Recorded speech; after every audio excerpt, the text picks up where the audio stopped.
Oye, qué promo más bonita nos han hecho los compañeros de Capital Radio, señalando efectivamente la cita semanal que desde hace ya muchos años, me atrevo a decir, centenares de programas, Pablo Sanemeterio y Mónica Valle comparten ese conocimiento y esas dotes divulgativas del mundo de la ciberseguridad que hemos visto cómo ha ido evolucionando a medida que iba transformándose el entorno digital en el que nos movemos las personas.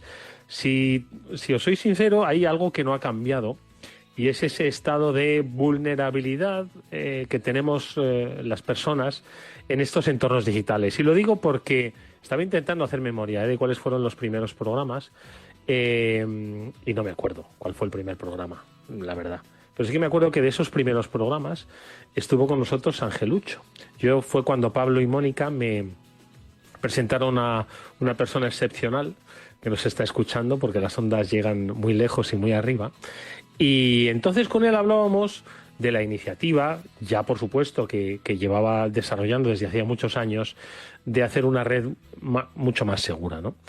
Fíjate que ese trabajo que inició Ángel todavía no ha acabado, ni mucho menos. Es un trabajo pues que tratamos de darle continuidad humildemente a través de programas como este. Por eso, entre las cuestiones complejas sobre una guerra híbrida donde la inteligencia artificial avanza sin límites, ¿no? Y que va a afectar a cambiar los paradigmas de ciberseguridad, también no debemos olvidar la vulnerabilidad esa a la que apelaba Angelucho, que trabajaba pues por eso, por una red pues mucho más segura, ¿no? Y por eso hoy tenemos en nuestro espacio Seguro Panda nuestro amigo Hervé Lambert para ampliar pues eso, estos espacios de conocimiento donde sentirnos un poco más cómodos, especialmente cuando estamos en las redes sociales, y lo hablábamos el otro día.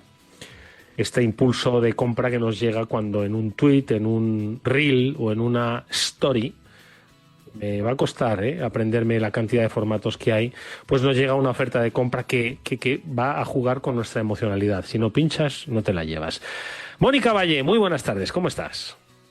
¿Qué tal? Muy buenas tardes a todos y totalmente, como decías, esta nueva era en la que vivimos desde el principio, como decías, Angelucho, concienciándonos de todo lo que hay que saber en temas de ciberseguridad, y cada semana seguimos aquí y cada semana hablando siempre de algo nuevo, algo por aprender.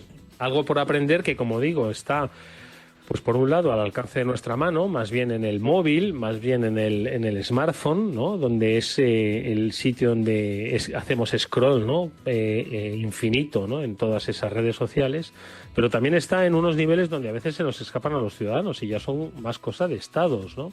Que es el caso de el ciberataque que ha sufrido Suecia como país, entendiendo esto que pues ha afectado a infraestructuras críticas de uso ciudadano. Será uno de los temas que también desarrollemos, incluso más allá de nuestro espacio de noticias, porque yo creo que merece la pena abordarlo como caso de estudio. Pablo Sanemeterio, muy buenas tardes. Muy buenas tardes, Eduardo. Pues como bien indicas, la verdad es que es un caso que yo creo que puede ser paradigmático y a tener en cuenta por el resto de países. Siempre hablamos que cuanto más digitalizamos una sociedad, más digitalizamos un país, más tienes que estar pendiente de los riesgos tecnológicos y que no te pasen cosas como las que le ha pasado al gobierno de Suecia con estos incidentes y estos ataques que ha sufrido. Bueno, pues lo comentaremos. Perdona, Pablo. Iba a decir, no, que de Angelucho, que me acuerdo un montón, y creo que era el segundo o el tercer programa el que vino a vernos. Era de los primeros, ¿verdad? De los primeros, sí. Bueno, pues siempre le recordaremos. Y como decimos, estoy seguro de que nos está oyendo. No necesitas ser creyente para saber que Angelucho nos está escuchando. Bueno, pues esto, como digo, serán algunas de las cosas que comentemos, y también otra que no debemos, por supuesto, pasar por alto, y es esa capacidad de divulgación que tienen los expertos en ciberseguridad. Yo decía al principio que tuve a bien, qué fortuna la mía, rodearme de dos de los mejores divulgadores que hay ahora mismo en ciberseguridad, ¿no? Pablo Sanemeterio y Mónica Valle. Y lo digo ¿por qué? Pues porque es algo que no lo digo yo porque les quiera mucho, que les quiero mucho, sino porque así se lo reconoce la industria.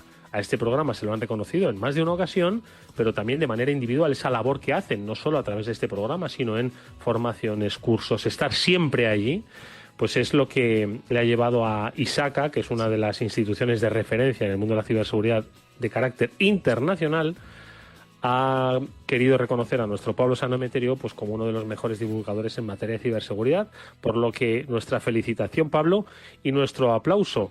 Luego le pedimos a John si tiene unos aplausos de estos que no son falsos, son verdaderos, de toda la clase que hay ahora mismo escuchando este programa. Nuestra felicitación, Pablo Sanemeterio, por ese premio de Isaca a la mejor divulgación. Enhorabuena. Muchas gracias, Eduardo. Ahí están, ahí. Y la verdad es que muy agradecido a Isaca y a todos los socios de Isaca, que son los que votaron en estos premios. Y oye, una gran parte es tanto tuya como de Mónica, porque una de esta labor la hacemos aquí todos los lunes, divulgando la parte de ciberseguridad, intentando hacer llegar a todo el mundo la importancia en estos tiempos que corren de la ciberseguridad y de, oye, pues que hay que estar formado y estar alerta todos los días. Bueno, pues luego le dedicaremos un ratito a que nos cuentes la experiencia, para que nos hables de Isaca. Les vamos a invitar próximamente al programa, no por esto, sino porque al final son un referente, ¿no? Yo creo que conocer cuáles son las instituciones, los organismos, ¿no? Las asociaciones, ¿no? Que forman parte de la red de ciberseguridad, pues yo creo que ayuda pues a aumentar esa cultura de ciberseguridad, ¿no? Yo creo que es importante no solo saber que no tienes que clicar donde no tienes que clicar, sino también quiénes son los agentes, ¿no? Que forman parte de esa ciberseguridad y que tratamos nosotros humildemente de concentrarlos alrededor de este programa. Bueno, pues eso va por delante, eso es lo que vamos a hacer ahora. Enseguida luego vamos a saludar a Hervé Lambert, como digo, para hablar de las cuestiones mundanas, que son muchas veces las peligrosas, porque igual lo del ataque a Suecia comenzó por una cosa mundana, ¿vale? Que es lo que suele ocurrir la mayor parte de las veces. Un pequeño clic donde no debías en un mensaje adjunto, en un correo electrónico de una cuenta corporativa, y una organización se ha ido a pique. Bueno, pues en las cosas mundanas, como decimos, empiezan los grandes desafíos de las instituciones y de los países. Eso enseguida. Pero antes, como digo, más noticias. Aquí no se libra nadie. No se libra siquiera ni el Ayuntamiento de Oxford, nada menos. Vamos con nuestras noticias. Cyber After Work, con Eduardo Castillo. Bueno, es el Ayuntamiento de Oxford, ¿de acuerdo? No la universidad, pero ya solo por el nombre impresiona, ¿verdad? Un ayuntamiento más que se suma a la lista de víctimas en ciberataques y que ha hecho pues que sus sistemas pues se bloqueen.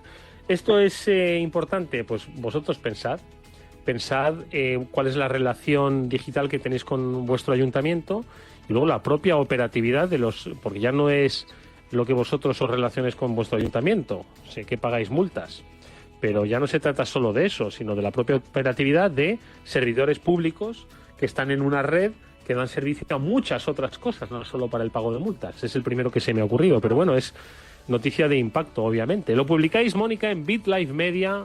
¿Qué es lo que ha pasado? Pues efectivamente, un ciberataque que ha confirmado el propio Ayuntamiento de Oxford, que ha pasado pues hace poquito, el primer fin de semana de este mes de junio. ¿Y qué ha pasado? Pues ha provocado interrupciones en servicios municipales y, como decías, Edu, pues esto al final afecta mucho más de lo que podemos pensar. Y es algo que está ocurriendo cada vez más porque los ciberdelincuentes saben que los ayuntamientos son objetivos muy interesantes, no solamente por esto, sino también por los datos, porque este ciberataque también ha provocado la exposición de una gran cantidad de datos personales, en este caso de antiguos trabajadores. Y el propio consistorio, el ayuntamiento, pues ha emitido un comunicado explicando lo que ha pasado, y lo que han detectado es una presencia no autorizada dentro de la red interna, que esto muchas veces pues significa que han detectado que algo está pasando y que lógicamente se puede haber debido a ese ciberataque. De momento lo que han hecho ha sido apagar de manera preventiva los sistemas principales, pero claro, eso afecta lógicamente a todos los trámites administrativos, consultas de servicios online realizados o que se han pedido disculpas. Y bueno, pues están viendo cómo solucionar el tema poco a poco, que ya sabemos que la recuperación de un ataque no siempre es fácil. No. Pablo, ¿qué nuevas lecciones podemos aprender de esto? Porque es que yo creo que el primer ayuntamiento, uno de los primeros ayuntamientos de los que hablamos aquí en esta sección de noticias, yo no sé si fue el ayuntamiento de Baltimore o el o el de Baton Rouge. No, yo no, es que ni me acuerdo ya. Bueno, es que el de Baltimore fue uno de los más sonados, pero yo creo que antes ya habían caído otros ayuntamientos también en tener este tipo de problemas. Pero que estamos hablando, Pablo, de hace 4 años, ¿no? Por lo menos. Y alguno más. Ten en cuenta que al final el ransomware y este tipo de problemas o los accesos no autorizados, etcétera, son algo que llevamos viviendo los 7 años de programa, incluso antes. Entonces, al final estos son hacer inversiones, tener sensibilidad en la parte de ciberseguridad. Por suerte aquí el Ayuntamiento de Oxford parece que ha detectado esa presencia inusual o esa actividad inusual de alguna identidad o de algún usuario y han querido pues prevenir males mayores y han apagado servicios. Evidentemente esto impacta a la ciudadanía en todo tipo de actividades. Se me ocurren padrón, se me ocurren pago de impuestos, se me ocurren muchas cosas que hace un ayuntamiento en su día a día y que además cada vez son más digitales para que esa interacción con los ayuntamientos sea más fácil para sus ciudadanos. Y pues oye, al final un problema o este tipo de incidentes te pone en jaque toda la infraestructura y todo el servicio que estás prestando a la ciudadanía. Entonces, es importante tener estrategias de ciberseguridad y estrategias para tener resiliencia y poder seguir prestando servicios aunque estés degradado en la parte tecnológica. Aquí y allí, porque allí es Oxford, pero aquí es Melilla, y es que pues también un fallo en el sistema pues ha hecho que se quede fuera de servicio, ¿no? Y ese fallo posiblemente provenga de un incidente de ciberseguridad. Mónica. Pues en este caso nos informa el Faro de Melilla y explica que la propia página web del gobierno de Melilla durante este fin de semana y sobre todo el domingo estaba inutilizable para cualquier ciudadano pues que quisiera efectuar lo que estábamos hablando hasta ahora, ¿no? Consultas, buscar información. Desde el momento, pues... Tenemos hoy, Mónica, hoy tu cobertura no es la mejor. Parece que estuvieses en Melilla, me atrevo a decir. Pero con el gobierno... Nada, Mónica, ¿no? nada. Pues nada. En este caso no estoy en Melilla. No es que te oímos regular, no te preocupes. Mónica, ahora recuperarás la conexión. Pablo, así ti sí que te escuchamos. Entendemos que Mónica pues venía un poco a redundar lo que decía de Oxford, ¿no? Quiero decir que... Al final es lo de Oxford. En el caso de Melilla estaban investigando todavía si era un problema técnico o es un ciberataque, porque esto también es otra cosa que no nos cansamos de decir. Porque haya un problema informático y el sistema se haya caído en una actualización no implica que haya sido un ciberataque. Hay que estudiar bien qué es lo que ha pasado, porque hay veces, oye, actualizaciones que dan problemas, aplicaciones o software que no son compatibles si tienes determinados problemas, y siempre en estos pasos de producción de nuevas versiones tienes que tener un plan de vuelta a la versión anterior por si acaso no funciona y que no impacta al servicio. Aquí estaban todavía pues con la sospecha de no se sabía si había sido un problema técnico o un fallo de ciberseguridad. En cualquier caso, pues volvemos a tener el mismo resultado, es decir, servicios del ayuntamiento que no están disponibles para los ciudadanos y para las personas a las que dan servicio los ayuntamientos. Fíjate, una última noticia y que entronca pues un poco con lo que estás diciendo. Al parecer, y lo cuenta La Voz de Galicia, se ha suspendido la puja de ganado de una localidad, en Silleda, dicen por culpa de un ciberataque. Y al final no está muy claro qué es lo que ha pasado, pero todo deviene en un fallo técnico pues que impide el desarrollo de las actividades, ¿no? Eso es un poco lo que te quería preguntar. Mónica, no sé si te hemos recuperado, pero le pregunto a Pablo. Al final muchas veces creo que la ciberseguridad, y lo hemos puesto aquí de manifiesto, no es ya tanto el qué te ha pasado, sino el por qué te ha pasado y el alcance, ¿no? Es decir, entender si ha sido un fallo técnico o por qué se ha producido ese fallo técnico, ¿no? Y de alguna forma, pues, aumentar la conciencia de ciberseguridad, porque hay muchas veces entiendo que se ha producido un fallo técnico que no necesariamente tiene detrás un incidente de ciber, ¿no? Eso ocurre muchas veces. También aquí, en este caso, la noticia hablaba de que esta aplicación, pues, tampoco era o había quejas en cuanto a su usabilidad, que es algo también que no se tiene que perder de vista. O sea, si estamos trabajando mucho en quitar papel, en poner sistemas informáticos porque hagan más fácil la vida, tienen que hacer realmente más fácil la vida de los usuarios.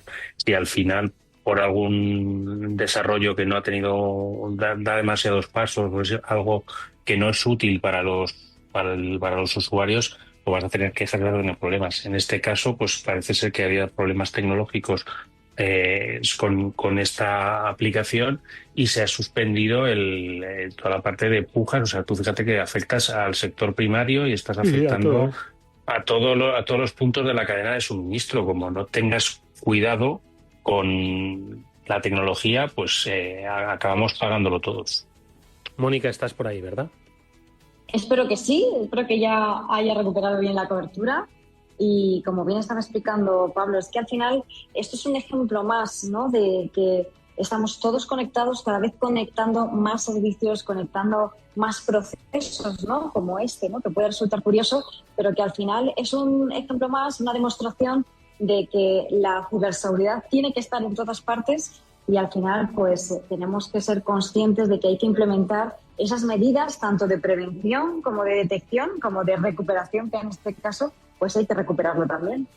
Bueno, pues insisto, fíjate que un día de estos os voy a preguntar el volumen de malos que hay, ¿no? Porque seguro que es lo que se están preguntando en Melilla, en Oxford o en este congreso, en esta feria de ganado. Pero ¿quién nos iba a querer atacar a nosotros? Porque sepáis que hay alguien dispuesto a sacar provecho, ¿no? Pero ¿cuánto es el ejército de los malos? Y de, pues mira, es que es innumerable. Bueno, pues un día de estos reflexionamos sobre ello y muchas veces los malos a veces ni se dan cuenta de que eres tú la víctima, pero sí que han sembrado un camino en el que tú mismo te conduces como víctima y ese camino muchas veces, como decimos, está en las redes sociales. De eso es de lo que vamos a hablar enseguida con nuestro amigo Hervé Lambert para hacer sólida nuestra base de usuarios del mundo digital que somos, pues para prevenir males mayores en el mundo de la ciberseguridad. Y hoy nos fijamos en el tema este de las redes sociales y sobre todo de los impulsos que nos generan. Venga, vamos con nuestro espacio seguro Panda. Espacio Seguro, de la mano de Panda Security.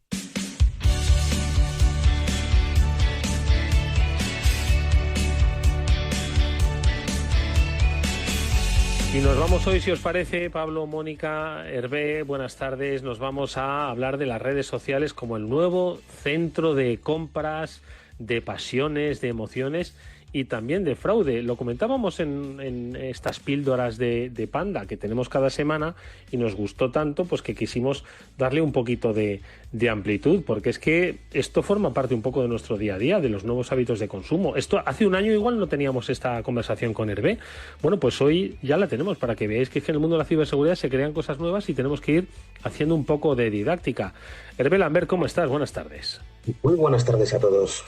Yo creo que si hacemos un histórico sobre los temas de ciberseguridad que hemos venido hablando en los últimos años, hoy estoy seguro de que no podríamos saber de qué vamos a hablar dentro de un año porque todavía no existe esa amenaza, me atrevo a decir, ¿verdad?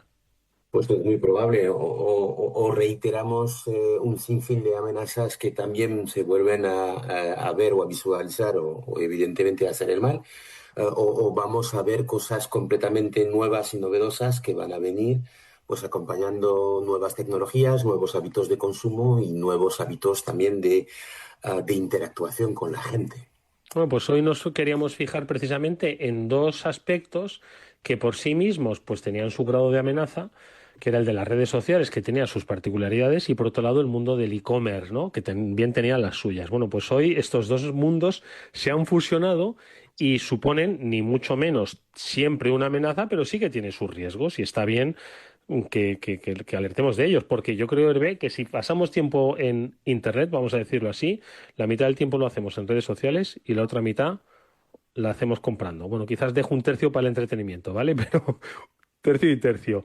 ¿Cómo está ahora mismo el asunto en las redes sociales como la plataforma de e-commerce para muchísima gente?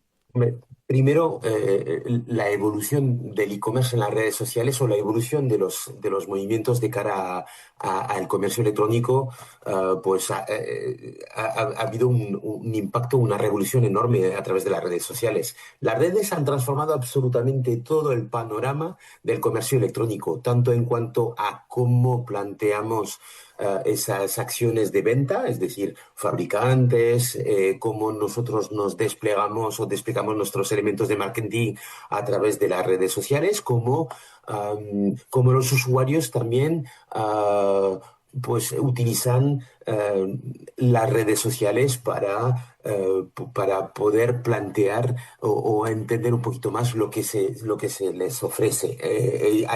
Hay un dato muy interesante, es que el 26,5% de los usuarios de Internet a nivel global utilizan redes sociales para buscar productos, y las plataformas como Instagram, TikTok, pues permiten comprar sin salir de la aplicación. Pues si sumas eso más elementos emocionales que son cada día más omnipresentes, pues hace que primero hay una interacción directa entre la marca y el consumidor, a través de comentarios, mensajes directos, publicaciones interactivas. Evidentemente fomenta una relación muchísimo más cercana, en cierta medida personalizada. Y si añades a eso los influencers que juegan un papel pues crucial, pues tienes lo que es en este momento las redes sociales, un marketplace en toda regla. No, y aquí, Hervé, o sea, muy de acuerdo con lo que dices y muy de acuerdo en cómo están cambiando estos paradigmas de compra que tradicionalmente hemos tenido en páginas web y que ahora se está moviendo hacia redes sociales. Y como bien indicas, se está jugando con ese carácter emocional y con ese carácter de generar pues cierta urgencia, corre que te lo quitan. Lo típico del mercadillo de que me lo quitan de las manos, que me lo quitan de las manos. ¿Cómo se hace ahora en redes sociales? Pues es que las redes son el entorno perfecto para aplicar estrategias de marketing emocional. Entonces, pues jugamos constantemente con la urgencia, ¿no? Con ese momento de hacerlo, con las llamadas de teléfono que suenan justo en momentos inoportunos, la escasez, últimas unidades, la exclusiva, este es el producto para ti, para los seguidores, para todos aquellas personas que se conectan a diario. Pues todo esto hace que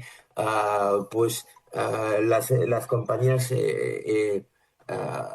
incorporan todos estos sistemas para incrementar la conversión y vemos, y digo vemos porque creo que todos los fabricantes estamos viendo que funciona, que si combinamos la posibilidad de compra en un clic o dos clics, si incrementamos todo lo que es marketing emocional, pues vendes muchísimo más. Evidentemente, esta es la puerta abierta para el mal. Mónica. Efectivamente, Hervé, la puerta abierta al mal para quienes lo quieren utilizar pues de esta manera fraudulenta, ¿no? Como siempre decimos, al final, ya sean las redes sociales o cualquier otra herramienta relacionada con las nuevas tecnologías o con Internet, pues se van a aprovechar, ¿no? Los malos de esto, porque al final tenemos muchos datos, tenemos mucha información que saben que es útil para eso y para, por supuesto, crear estas estafas de las que estamos hablando. Y al final siempre volvemos a esos datos, ¿no?, que aportamos para todos estos procesos. ¿Qué es lo que debemos hacer en cuanto a nuestros datos, Hervé, para tenerlos los más protegidos posible? El problema de los datos es cada vez más importante. De Panda Security estamos viendo que los intentos de phishing, robo de datos, datos bancarios y otros tipos de datos no paran de crecer. Vemos que hay cuentas falsas que diariamente simulan marcas legítimas, haciéndoles evidentemente muchísimo daño. Y estamos viendo también que las estafas ligadas a compras en redes sociales no paran de aumentar, lo cual es normal porque ya tenemos ese hábito. Entonces, efectivamente, tenemos un gran problema. Tenemos un problema con nuestros datos. Somos blancos relativamente fácil. Es muy difícil para nosotros, usuarios, primero entender que estamos entrando en una estafa o en un fraude. ¿Qué hacer? También es complicado. Entramos en las redes sociales y pues bajamos la guardia porque es un sitio de confianza, es un sitio donde estamos a gusto, donde muy habitualmente cambiamos opiniones, es un sitio donde pues en el sofá de nuestra casa nos permite llegar a diferentes ámbitos que nos encaja, y evidentemente el ciberdelincuente lo sabe, y, y, y estamos en la situación de siempre. Lo importante, no compartir demasiada información. Compartamos lo estrictamente necesario para las transacciones, porque si no tenemos muchísimos problemas y muchísimos riesgos. Y sobre todo, hay que tener esa cultura pues de hacer las cosas bien y no de ser paranoico, pero de decir, ¿realmente la persona o la tienda o el producto que es tan barato es una ganga o no lo es? ¿Sabes qué pasa, Hervé? Que muchas veces en este escenario ya es tan el aspecto ya que antes era, pues yo creo que uno de los primeros síntomas de alerta, ¿verdad? Pues ya ha mejorado y mucho, ¿eh? El aspecto es ya muy difícil determinar si lo que hay detrás es un tío que ha montado una página chapucera o un aspecto de marketplace absolutamente decente, ¿no? Entonces ese es uno de los primeros problemas, ¿no? Pero es el de nos hemos acostumbrado a que los servicios menos sospechosos y absolutamente legales siempre tenemos que ir dando el correo electrónico pues para suscribirnos, ya sea para hacer la compra en tal sitio, para comprar una entrada de cine en la sala X, no, en la sala X no, digo en la sala determinada. eh, quizás los de una generación no me han entendido en una sala determinada y, en fin, que hay que dar los datos. Y yo no sé ahora mismo si yo sería capaz, Hervé, de decirte en qué sitios me he registrado pues para hacer una compra, sitios donde no he vuelto más. Es decir, que por un lado estamos dando nuestro correo y unas credenciales que nos piden y ya hemos normalizado dar nuestro nombre, correo, y con ese asterisco de obligatorio dar el teléfono, obligatorio dar tu dirección, ¿no? Y lo hemos normalizado y luego que te digo que es que yo he perdido la cuenta, o sea, te juro que no sabría ni en qué sitios estoy ahora mismo registrado. No sé si eso pues se puede conocer, se puede evitar, se puede revertir, no lo sé. Tienes más razón que un santo, lo voy a decir así. Porque es muy común y mucho más común de lo que parece. Compartimos información constantemente. Cada clic en un banner, cada vez que aceptamos una cookie, pues puede ser perfectamente la puerta de entrada a que nuestros datos circulen por múltiples plataformas. Y múltiples quiere decir muchísimas. Y lo saben muy bien los ciberdelincuentes. Y no necesariamente ciberdelincuentes, lo saben muy bien esas agencias pues que utilizan esa información para hacer marketing de valor o para posicionar unos productos. Y efectivamente, como bien dices, los que estamos todo el día en Internet, que vamos navegando sin parar, es muy difícil saber dónde hemos dejado algunas migas de pan de datos, qué datos hemos dejado. Y como bien decías, muchos sitios dicen que los datos obligatorios no son uno, son varios. Y tendemos todos a confiar demasiado.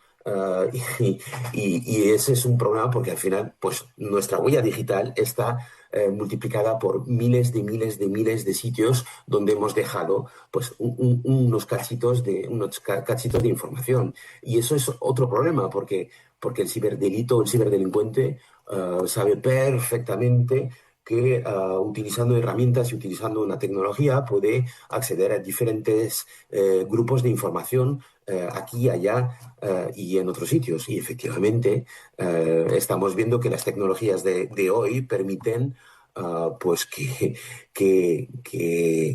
los grupos de gente que sabe hacerlo pues tiene muchísima información y sabe utilizarla pues para hacer el mal. Es muy importante acordarse que tanto como estamos suscritos, tenemos derecho a desuscribirnos. Mm. Y eso es algo muy importante. Es una obligación en Europa de todas las empresas en darnos la posibilidad pues de borrar todos los datos que tienen nosotros. Eh, Perdón, Pablo, ibas a decir. No, no, dale, que no te quería No, cortar. que me refiero que si yo que, si tengo derecho, y eso está bien, que la gente tenga derecho, pero ¿cómo lo hago? Es decir, yo te decía, Hervé, es que yo no sé ni dónde estoy. Es decir, que a mí me encantaría de suscribirme de un montón de sitios que no recuerdo, ¿sabes? Y que algún día, pues igual se están comerciando. ¿Hay forma de saber dónde estamos? Tenemos herramientas que nos permite pues mm, ver lo que hay. Pero como bien dices, y otra vez es un gran problema, no hay un listado y no es claro pues dónde hemos navegado todo ese tiempo y dónde hemos dejado nuestros datos. Es extremadamente difícil hacer una recopilación de todos los sitios y de todos los datos que hemos dejado. Efectivamente, a nivel tecnológico, pues nosotros tenemos formas de saber si hay datos, si mi correo electrónico está publicado en la dark web. Me permite filtrar Internet para saber si se encuentran cosas personales mías y dónde. Es algo que tecnológicamente los fabricantes somos capaces de hacerlo. Nosotros tenemos un producto que se llama Dark Web Scanner, que es una característica que nos permite monitorizar pues todos los datos de contraseñas y datos personales que están en la Dark Web y permite al usuario por lo menos saber si hay un riesgo, y si hay un riesgo, pues tiene que ir a la web de turno y tiene que cambiar las credenciales o tiene que pedir que se desuscriba y que se borren los datos. Pero no es nada fácil. Y hay una cierta impunidad de cara a las empresas también que recopilan información. Y eso es un problema que tendremos que ver cómo lo solucionamos a nivel de sociedad en breve, muy en breve. Pablo. Y oye, Hervé, una cosa que siempre veo, sobre todo cuando hablo con amigos y con familiares, que es muy fácil generar este tipo de estafas o este tipo de tiendas falsas en Internet. ¿Hay alguna forma de perseguir estas estafas o estos fraudes? ¿Qué es lo que se puede hacer? A ver, sí, evidentemente lo primero que tenemos que hacer es denunciar. Eso es lo más importante. Hay que recoger las pruebas y como bien dices, Pablo, por cierto, es extremadamente fácil encontrarse con un intento de estafa, con una potencial estafa. A diario lo vemos. Y da igual que sea para comprar un reloj, para comprar unas flores, para comprar una cena entre amigos, para un viaje para cosas más del día a día o para no tanto del día a día, para comprar sin ver monedas o para invertir. Todo es foco de intentos de estafa. Entonces, ¿qué pasa si hay una estafa? Y por cierto, antes de decir qué pasa, hay una sensación de impunidad en el ciberdelito. Eh, porque, Ya. porque no para de crecer, a pesar de que todos hacemos un gran esfuerzo para reportar y para informar de lo que está pasando, vemos que no para de crecer el ciberdelito. Los intentos de estafas no paran. ¿Por qué? Pues sencillamente porque es una forma de retornar muchísimo dinero de una forma muy rápida. Entonces, ¿qué tenemos que hacer para perseguir la estafa? Primero, recoger todas las pruebas, recopilar toda la información, capturas, correos, facturas falsas, cómo nos hemos dado de alta en un My account de turno, y lo más importante, denunciar. Denunciar ante las autoridades competentes como la Policía Nacional, Guardia Civil, que cuentan con brigadas especializadas en ciberdelitos y que, por cierto, están desesperados porque no para de subir el porcentaje de delitos informáticos. Bien, notificar a la plataforma donde se vende o donde se ha hecho efectiva la estafa, Instagram, Facebook y otros, lo que ha pasado y que hemos sido víctimas de una estafa. Si se usa un método de pago específico, tarjeta de crédito, pues también reportarlo, iniciar un proceso de reclamación y sobre todo prevenir, mirar, ser muy cauteloso, hacer muchas preguntas. Si tiene una duda y si hay un teléfono, pues ir al teléfono y llamarlo. Si hay una política de privacidad, mirar a ver si está vacía, mirar los emails, mirar si los datos de la empresa corresponden y cuadran. Y ante la mínima duda, parar, no dar el paso. Pero es cierto que es un desafío para el usuario, es un desafío para el fabricante que protege o que intenta proteger a los usuarios contra los ciberdelitos, es un desafío para para la policía de turno y para la sociedad es terrible. Mónica. Sí que lo es un verdadero desafío y estabas explicando esa sensación de impunidad ante el ciberdelito, que es así, pero también, como estabas diciendo, es importantísimo que todos nos concienciemos de la importancia de denunciarlo, porque al final, cuantos más denunciemos, muchas veces hay grandes estafas que se transforman en una investigación policial porque muchas personas han denunciado pequeñas cosas. Así que no quitemos importancia a pequeñas estafas que nunca son pequeños fraudes, sino que al final se transforman en grandes fraudes, ¿no? Y ayuda además a generar esa inteligencia digital que alguna vez nos has comentado, Hervé, que también permiten que las propias plataformas como vosotros podáis reforzar vuestros sistemas de detección, ¿no?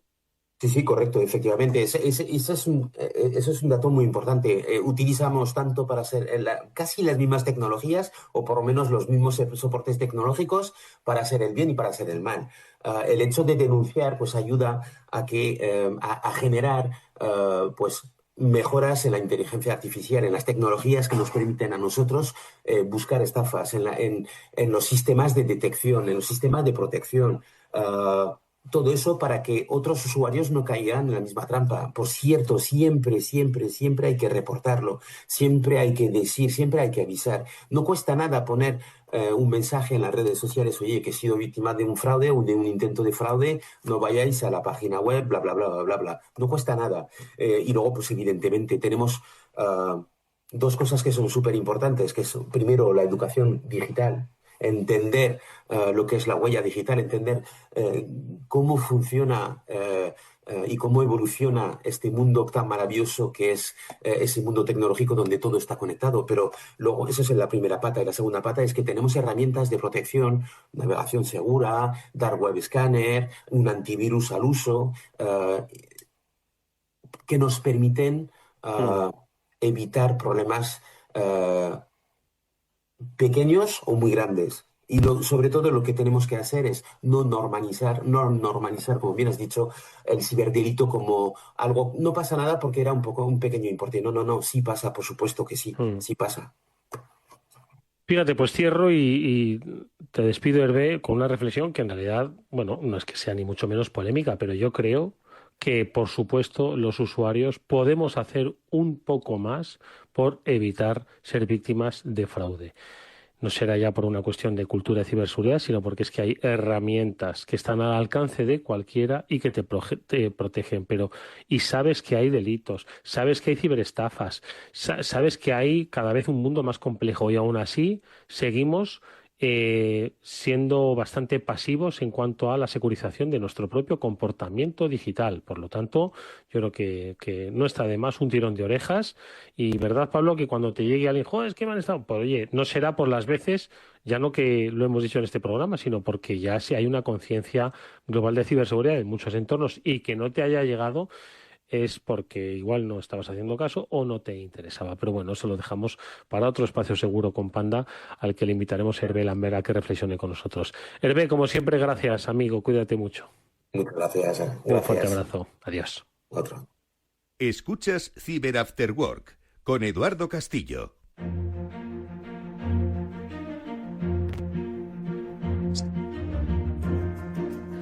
¿Y qué es lo que ha pasado en Suecia? Igual ha empezado con uno de los sencillos pasos a los que hacía referencia Hervé.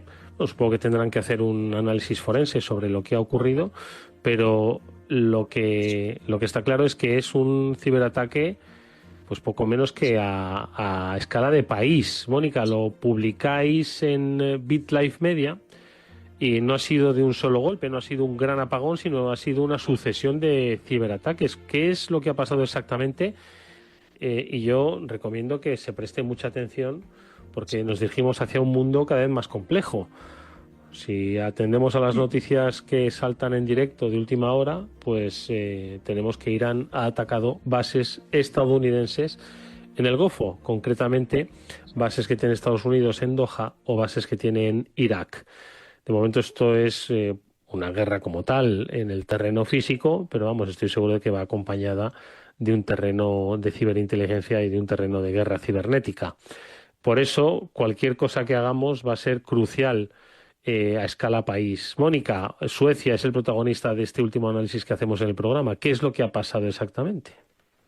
Siempre, como dices, todo actualmente tiene ese reflejo en el campo físico y en el campo digital. Y en el caso de Suecia, pues se han enfrentado a ciberataques, como decías, que bueno, se consideran o los han estado considerando ellos mismos sin precedentes, ¿no? Una ofensiva cibernética a gran escala. Todavía no han identificado a los responsables oficialmente, o desde luego estarán investigándolo y no pueden decirlo, ¿no? Los servicios de inteligencia pues están señalando a posibles autores a potencias extranjeras por la dimensión de las características de estos ciberataques. ¿Qué es lo que ha pasado? Pues en este caso en concreto, ciberataques catalogados como esos DDoS, ¿no? Servicios de denegación de servicio distribuido, que lo que consiguen es detener el funcionamiento de organismos fundamentales, dificultar el funcionamiento en este caso, ¿no? Ha habido casos de emisiones de televisión pública, bloqueo de servicios esenciales como incluso el sistema de identificación electrónica que tienen ellos, que se llama Bank ID. Entonces, pues estábamos hablando al principio del programa de ciberataques a ayuntamientos que están en un entorno más local, lógicamente, y hacen pues mucho daño, esa paralización de la operativa, pero en este caso pues estamos hablando de un ciberataque mucho más potente a nivel país, ¿no? Un flujo anormal de información entrante que ha interferido con la capacidad de la emisora para transmitir, es lo que han dicho concretamente de ese ciberataque a la emisora de televisión. Pablo, en tu experiencia ya bastante longeva, ¿cómo catalogarías lo que ha pasado en Suecia? Pues, a ver, yo creo que está todavía bajo investigación, pero al final todo apunta a ataques de denegación de servicio distribuido. Ataques que, por lo que parece, están sorprendiendo tanto por el volumen de esos ataques como el tiempo que se sostienen, lo que duran estos ataques, y al final volvemos un poco a lo mismo. Perdón. Cuando una sociedad está muy digitalizada y tú tienes un servicio como el de Bank ID, que necesitas un identificador electrónico para poder operar con el banco, si hay alguien que se dedica a enviarle un montonazo de peticiones, está, imagínate, dimensionado para aguantar 10.000 peticiones al segundo y le están llegando 100.000, pues el sistema está desbordado. No puede atender a las peticiones reales de los usuarios legítimos porque otros usuarios ilegítimos le están generando un montón de carga. Aquí hablan también de datos relevantes, pues del orden de 30.000, 40.000 IPs haciendo ataques distribuidos. Ejemplos de estos los hemos tenido ya en 2016, como fue la botnet de Mirai. ¿Qué se hacen o qué hacen los malos para poder generar todo este tráfico y esta interrupción? Pues intento comprometer dispositivos IoT o dispositivos que están conectados, que utilizan una password por defecto o que tienen un sistema de seguridad deficiente, y a partir de ese momento esos dispositivos entran a formar parte de la red de dispositivos zombies que están a las órdenes de un malo. Este malo se dedica a poner a todos sus dispositivos a acceder a la vez contra la televisión sueca, contra el Bank ID u otros dispositivos, y ahí es cuando tenemos el problema de que se saturan los sistemas. Aquí es muy importante contar con tecnologías de tipo que se llaman WAF,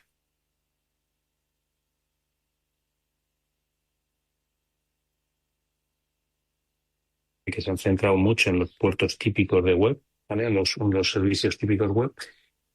Y ahí este tipo de tecnología te permite, es importante además que esta tecnología sea distribuida, o sea, que no sea algo que pongas dentro de tu línea de casa, sino que sea algo que pongas antes incluso. Y aquí, pues distintos fabricantes que hay en el mercado con los que nosotros trabajamos y con los que nosotros automatizamos esta respuesta, te ayudan a evitar este tipo de ataques, y en poco tiempo te permiten darle una respuesta ágil a ese ataque e intentar evitarlo.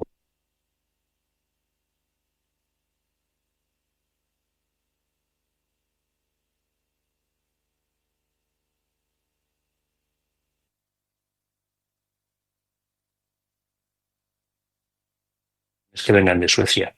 Y así limitamos un poco todos estos ataques o todos este tipo de intentos de acceso no autorizado, que son los que me están generando el problema. Al final, siempre hablamos de que hay tres cosas en seguridad que tienen que funcionar. La tecnología, hay que contar con una tecnología importante que te permita ser capaz de absorber este tipo de ataques. las personas que te van a ayudar a definir estrategias, a utilizar esa tecnología de forma adecuada para repeler el ataque, y luego los procedimientos de darte cuenta cuando estás con problemas de indisponibilidad, procedimientos que digan a las personas cómo actuar, etcétera, etcétera. Es un poco lo que venimos contando casi siempre. Si hubieran contado con servicios parecidos a los de Bapasec, probablemente podríamos haber evitado gran parte de estos ataques. Podríamos decir que ha sido un ataque relativamente sencillo, tanto en su ejecución, es decir, no ha habido una gran estrategia detrás, no ha sido complejo, no han utilizado, sino que básicamente lo han tumbado a la vieja usanza. ¿Podemos definirlo así, Pablo, o Mónica, o no? ¿O esto ya tiene pues una complejidad, hay que tener capacidad para hacerlo, no lo hace cualquiera, no sé? Aunque lo cuente así que parezca fácil, no es tan fácil, porque al final tú tener el control de varios centenares de miles de dispositivos y que les des una orden y que todos de forma simultánea se pongan a ejecutar esa orden, no es fácil. Necesitas tener pues una parte de programación o de desarrollo, de control, de ver cómo distribuir los datos de forma rápida, que no es sencilla. Es cierto también que además se estaba hablando que no había, hay varias técnicas para hacer este tipo de ataques, y uno de los más conocidos quizás también es el famoso conocido grupo No Name, ¿vale? Que en este caso el grupo No Name lo que hace además es tener ya no solo estos botnets, sino programas de afiliados, gente que utiliza la herramienta de negación de servicio desde su casa, y estos grupos les pagan algo en criptomoneda por prestar su línea al atacar. Entonces se juntan varias técnicas, no es una única técnica la que te pone en jaque un sistema como el de la televisión sueca o el de Black ID. ¿Esto, Mónica, podría haber pasado Ujú. en un país como España, por ejemplo? Pues es difícil saberlo, ¿no? Pero es cierto que, como estaba explicando Pablo, es muy complejo. Por eso las autoridades del país han apostado o han señalado en primer lugar a actores extranjeros, ¿no? Porque al final hay que tener una gran capacidad y también pues hay que tener un interés por hacer un daño al país, porque al fin y al cabo aquí lo que estás haciendo es un daño económico, un daño operacional, pero no es un ransomware, por ejemplo, ¿no? En el que estás pidiendo un rescate económico. Aquí no hay una motivación aparentemente económica en ese sentido. Pero lo que sí que es interesante es que yo creo que cualquiera podría ser víctima, porque Suecia, fijaos que es uno de los países más digitalizados a nivel europeo, a nivel mundial, ¿no? Yo creo que había leído que más del 93% de los hogares tienen acceso a Internet.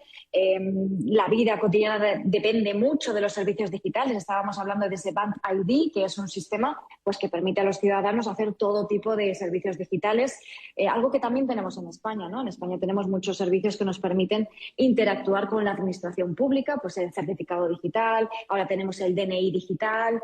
En definitiva, que estamos muy digitalizados, entonces si Suecia ha sido víctima, nosotros por supuesto que también podemos. Y fijaos, también hay que analizar esas consecuencias, ¿no?, del ataque. En este caso, Suecia lo que está haciendo es considerar o reconsiderar esa digitalización extrema, si es necesaria o si es necesario abordarla de otra manera.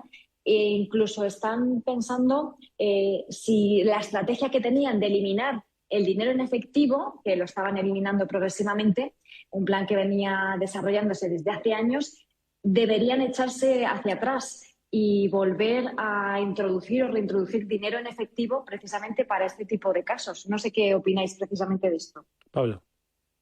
Uy, yo tengo una opinión muy clara. El dinero en efectivo no debe desaparecer bajo ningún concepto. O sea, no sé si acordáis el verano pasado, justo cuando una herramienta de seguridad muy ampliamente implantada en muchas empresas tuvo un pequeño fallo Sí, que dejó una todos los sistemas actualización, fuera de ¿no? línea. Exacto. Entonces, ahí tienes que tener planes alternativos para poder seguir operando y dando servicio. El dinero en efectivo es ese plan de emergencia. El apagón nos lo enseñó hace unos meses, cuando todo no funcionaba, ni teléfonos, ni tarjetas, ni nada. ¿Quiénes podían coger un taxi? ¿Quiénes podían pagar una Coca-Cola? ¿Quiénes? Los que tenían efectivo. Ujú. Entonces, todo ese movimiento europeo tan polémico de intentar hacer un euro digital. Y no solo, a ver, tú puedes intentar hacer un euro digital, pero lo que no puedes hacer es que sea el único mecanismo de pago o que las tarjetas y el euro digital sean los únicos mecanismos de pago. No, tiene que seguir existiendo el efectivo porque es este mecanismo que te permite seguir funcionando cuando la tecnología no funciona. Exacto. Sí, sí. Y acordaos también el propio sistema de pago que el año pasado falló un par de veces, una de esas ocasiones en plena temporada de compras y que aunque no sea en plena temporada de compras afecta igual. Yo estoy totalmente de acuerdo con Pablo que hay que tener ese backup que hablamos siempre y en el caso del dinero necesitamos un dinero en efectivo que previene que podamos estar en una situación de absoluto caos si vuelve a pasar algo así y como ya ha pasado, pues es probable que vuelva a ocurrir. Bueno, es yo creo que muy interesante, la verdad, el análisis. Todos los especialistas, estoy seguro de que esto lo están anotando en sus cuadernos y sacando ejemplos, porque de todo esto pues se saca un aprendizaje que es con el que nosotros hemos querido concluir este programa. Nos quedan un par de minutos para pues volver a reivindicar también el conocimiento, ¿no?, que hay en la protección, y es ese premio a Pablo San Emeterio por parte de ISACA. Pablo, háblanos de ISACA. Estuvieron en nuestro programa, pero ya hace tiempo que no vienen por aquí. Hace tiempo que no vienen por aquí, pero tenemos que, seguro que vendrán pronto a visitarnos, tanto Pablo Blanco como Vanessa, como pues oye, todos los miembros de ISACA, que al final es una organización de auditoría a nivel internacional de las más antiguas y de las que digamos con más prestigio y que tiene distintos capítulos en distintas ciudades. En este caso, el capítulo de Madrid es el que pues he tenido la suerte que me dé el premio, pero además el premio tenía mucho más valor por la gente que estaba nominada. Estaba nominado nuestro amigo Antonio Fernández, que alguna vez le hemos Oh, visto por sí, aquí, hombre. Un un saludo para gran Galicia. divulgador. Un saludo para Galicia y otra gran divulgadora como es Yolanda Corral. O sea que es que al final estábamos en casi, si me apuras, en el track de influencers de RouterCon que organizaba precisamente Antonio Fernández. De ahí han salido las nominaciones y la verdad es que para mí el conseguir que todos los afiliados de ISACA hayan votado por mi candidatura, la verdad es que me hace sentir muy orgulloso porque, que si te soy sincero, es algo que no esperaba, porque la competencia con Antonio y con Yolanda son dos muy buenos candidatos para elegirlo. Y yo creo que aquí además vosotros tenéis un cachito muy importante de este premio, porque sin vosotros, evidentemente, esta actividad de divulgación no sería posible. Pues encantados, por supuesto, de tener un cachito de ese premio, que sé que lo compartes no solo con nosotros, sino con todos los oyentes y con toda la comunidad que te respeta mucho y que gracias precisamente a ese respeto y a ese saber hacer, pues hemos tenido la suerte de disfrutarlos en el programa. Nuestra enhorabuena, Pablo. Estamos orgullosísimos de ti y que sean Enhorabuena, muchos Pablo. más los premios Gracias, que chicos. recibáis y que recibamos. Así que nada, bueno, que nos despedimos. Que Pablo, Mónica, que nada, que el próximo lunes nos vemos y si no nos escuchas en directo, en el próximo podcast. Gracias, Pablo, Mónica, un fuerte abrazo. Un Otro fuerte abrazo, grande. Edu. Y también el saludo para John Martínez, que nos ha gestionado técnicamente muy bien el programa.